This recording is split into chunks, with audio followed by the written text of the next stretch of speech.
जय श्रीराम.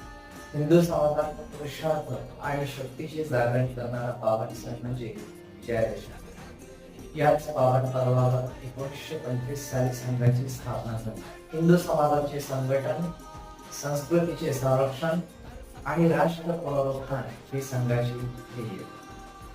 शासन व सेवा कार्य या माध्यमातून राष्ट्रीय स्वयंसेवक संघाने राष्ट्रीयतेची ज्योत प्रज्वलित ठेवलेली आहे. आज 100 वर्षाचा प्रवास विश्व शांती आणि मानवतेचा संदेश देत आहे. यंदाचे म्हणजे 2025 हे संघाची शताब्दी उत्सव आहे. या निमित्ताने देशभर नव्हे तर संपूर्ण विश्वामध्ये विविध उपक्रम, उत्सव आणि सेवा कार्य सुरू झालेले आहे. चला तर या शताब्दी